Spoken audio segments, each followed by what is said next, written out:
Bonjour, I'm Luka with l'Atelier de Français, and today we're going to discover a French icon. An icon is a person who is adored for having immense influence over a specific scope, and today we will learn of the African dancer who became a critical player to the resistance in World War II. On y va? Have you ever heard of the legendary French icon Josephine Baker? No? Let's talk about her. Josephine Baker, originally named Frida Josephine McDonald, was born in 1906 in St. Louis, Missouri. Yes, you heard that right. St. Louis, Missouri, USA. She may have been born an African American, but by the end of her life, she was revered as a national treasure of France. Josephine grew up in absolute squalor and endured much abuse in her early childhood.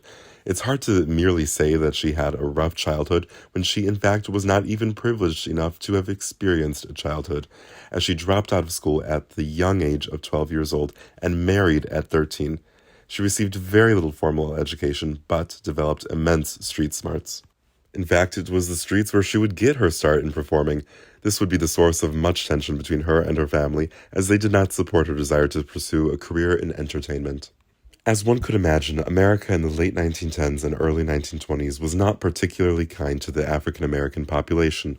Jim Crow laws, segregation, and the permissiveness of open, blatant racism held Josephine back from achieving stardom in the United States.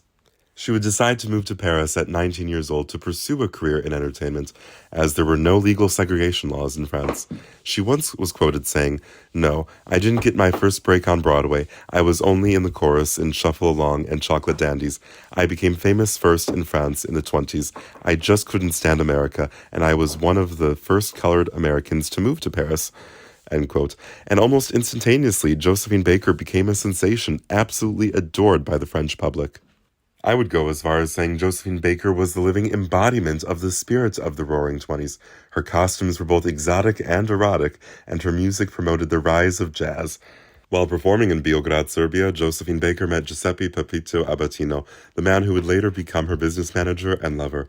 It is important to note that at this time, Josephine Baker was still married to her second husband, Willie Baker, prompting her next hit song, J'ai deux amours, or in English, I Have Two Lovers. It's for sure no mean feat that Josephine Baker was able to break through the music industry as a black woman in the 1920s, but that is not the final extent of Josephine Baker's ability to break barriers, because in 1927 she became the first black woman ever to star in a major motion picture. The movie was a silent French film titled Siren of the Tropics. While she was a sensation in Europe, the United States of America was a territory she simply could not crack into. In 1936, she made a big Broadway debut that was not received kindly. After her debut, Time magazine referred to her as that Negro wench, amongst other horrible things. This experience really cemented Josephine's entirely justifiable bitterness towards America, and 1 year later, she became a nationalized French citizen. While discussing the life of Josephine Baker, it is important not to reduce her life's work down to merely that of a performer's, as she was so much more than that. She was also a devoted mother, fervent political activist, and also secret spy. Yep, you heard that right. This dazzling stage performer was a secret spy who, at the behest of Charles de Gaulle, used her stardom to help the resistance in World War II. She was able to use her celebrity status to attend high-end social gatherings where she would interact with Japanese, Italian, and Vichy officials. After learning certain information of importance from these officials, she would report it back to the resistance. Additionally, Josephine Baker had hopped around to different countries and territories that were more neutral in hopes of swaying support to the resistance. By the end of the war, she was awarded the Croix de Guerre by Charles de Gaulle and the French military. After the war, she continued her work as a political activist, fighting against the very thing that caused her to leave America in the first place, and that's legal segregation. Even though she was now an official citizen of France, who has long severed all connections to her native America, she had spearheaded the civil rights movement. When Josephine Baker returned to New York City, 36 hotels refused to give her a reservation because she was a black woman. This caused her to angrily write articles bringing attention to racism in America. She was constantly antagonized by the Ku Klux Klan, but their attempts at intimidation could never possibly deter her. And what's more is that she stuck to her principles and refused to perform or even attend any venue that still practiced segregation, no matter how much money those venues may have offered. Which leads to a rather interesting footnote in the life story of Josephine Baker, and that's her friendship with Grace Kelly, Princess of Monaco.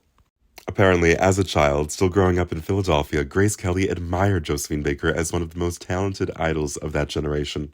Alright, picture it. New York City, 1951. Josephine Baker goes to a high-end and exclusive nightclub called the Store Club. She was seated near Grace Kelly, but this is when she was still an up-and-coming Hollywood actress. I can imagine this must have been quite exciting for Grace Kelly, being sat at the table next to the woman she had idolized since she were a little girl growing up in Philadelphia. However, something rather unfortunate would ensue that night. The club had evidently let Josephine in by mistake and refused to serve her. Once both women realized what was happening, Josephine Baker made her way out of the restaurant, and Grace Kelly stood up in protest to join her, arm in arm, thus beginning a beautiful friendship. In fact, in the 1960s, when Josephine Baker was evicted from her home due to the immense debt that she had racked up, it was her dear friend Grace Kelly who had offered to set her up in a villa in Monaco and tried to make her problems with the creditors go away. Shortly after these embarrassing financial troubles turned Baker's life upside down, she knew she had to make a big comeback. She returned to the stage, performing in the most elite theaters around the world, such as Carnegie Hall.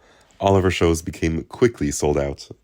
Josephine Baker truly did succeed in making this big comeback. She had almost become a forgotten celebrity, a performer with an eccentric costume that the youth of that day had only some vague memory of. But very quickly, as she made it back onto the stage, she completely revitalized her career and popularity. Only a few years after she finally regained her world-renowned celebrity status, Josephine Baker fell into a coma and passed away in 1975 at the age of 68. A tragedy that crushed the hearts of fans all around the world. While she might not have been born French, by the end of her life, she was certainly accepted in the hearts of the French public as one of their own. In fact, she is so adored in France that there was a petition to rebury her in the Pantheon, which was successful, making her the first woman of color to receive such a high honor. I would like to end this video with a quote from Josephine Baker that particularly resonated with me, and that is, "To realize our dreams, we must decide to wake up." This quote is particularly true to the life of Josephine Baker, as she in her heart knew that she wanted to perform, and quickly realized that to do so she would have to uproot her entire life by leaving her native country. Moreover, she also knew in her heart that she had to set out to change the world for the better, and through performing, philanthropy, and even spy work, she was able to do just that. Thank you so much for watching this week's episode of French Icons by L'Atoile du Français. If you enjoyed this video, please like and subscribe.